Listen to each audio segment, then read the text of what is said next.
नमस्कार, आपका central employee news YouTube channel के नए और प्रेस वीडियो में आप सभी का हार्दिक स्वागत है। सरकार के कर्मचारियों और पेंशन भोगियों के महंगाई भत्ता के फ्रीज को दिल्ली हाई कोर्ट में चुनौती। जी हां, इस वक्त की सबसे बड़ी खबर आपको पूरे प्रूफ के साथ दिखाई जाएगी, तो इस वीडियो को एकदम लास्ट तक बनाए रहिए। इससे पहले अगर आपने अभी तक भी इस वीडियो पर एक लाइक नहीं किया हो तो एक लाइक कर दीजिए, क्योंकि आपका एक लाइक ही हमारी मेहनत का फल होता है। और चैनल को अगर आपने अभी तक भी फ्री में सब्सक्राइब नहीं किया हो सब्सक्राइब कर लीजिए, ताकि आगे भी आपको कर्मचारियों व पेंशनर से संबंधित लेटेस्ट न्यूज़ मिलती रहे। दिल्ली उच्च न्यायालय में एक जनहित याचिका दायर की गई है, जिसमें सरकार द्वारा अपने कर्मचारियों को देय महंगाई भत्ते को फ्रीज करने के निर्णय को चुनौती दी गई है। याचिकाकर्ता ने तर्क दिया है कि किसी भी वित्तीय आपातकाल के भाव में कर्मचारियों को बढ़ती महंगाई के लिए मुआवजे से वंचित करने का निर्णय संविधान के अनुच्छेद 360 का उल्लंघन है।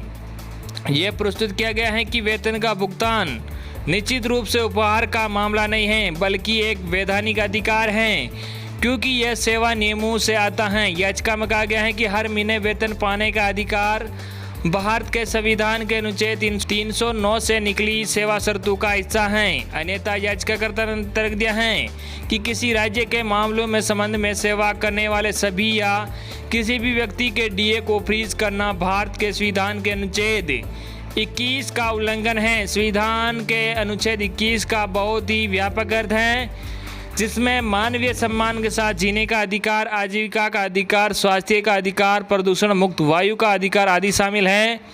जीवन का अधिकार हमारे अस्तित्व के लिए मौलिक हैं और इसमें सभी शामिल हैं। जीवन के वे पहलू जो मनुष्य के जीवन को सार्थक, पूर्ण और जीने लायक बनाते हैं, उन्हें प्रस्तुत किया है। इसके अलावा यह तर्क दिया गया है कि वेतन प्राप्त करने का अधिकार भारत के संविधान के अनुच्छेद 301 के दायरे में आने वाली संपत्ति हैं। याचिका में कहा गया है कि एक तयशुदा उपहार हैं जो वेतन के एक दिन के लिए भी स्थगित हैं, इनकार करने के लिए राशि हैं, और वेतन प्राप्त करने का अधिकार अनिश्चित तिथि या सरकार के व्हाट्सएप पर अनिश्चित गणना के लिए नहीं छोड़ा जा सकता है। यह प्रस्तुत किया जाता है कि वेतन प्राप्त करने का अधिकार केवल कानून के अधिकार से वंचित किया जा सकता है। हालांकि आपदा प्रबंधन अधिनियम 2005 के तहत पारित कार्यकारी आदेश में वैधानिक चरित्र नहीं है। कानून का अर्थ संसद का अधिनियम या विधानमंडल का अधिनियम है, या कम से कम एक वैधानिक चरित्र होने का नियम है। यहाँ तक कि अन्यथा आपदा प्रबंधन अधिनियम 2005 सरकार को किसी भी समय वेतन को स्थगित या अस्वीकार करने की शक्ति प्रदान नहीं करता। एक आपदा याचिकाकर्ता ने तर्क दिया है कि केंद्र सरकार ने आपदा प्रबंधन अधिनियम की धारा 62 के तहत अपनी शक्तियों का दुरुपयोग किया है। इसके मद्देनज़र सरकार से एक निर्देश मांगा गया है कि डीए को जल्द जारी किया जाए। याचिकाकर्ता ने कहा, जारी किए गए महंगाई भत्ते से यहाँ तक कि स्वास्थ्य योद्धाओं को भी मनोबल बढ़ेगा जो हमें घातक बीमारी से बचा रहे हैं। याचिका एडवोकेट हर्ष शर्मा के माध्यम से एन प्रदीप शर्मा ने दायर करवाई हैं।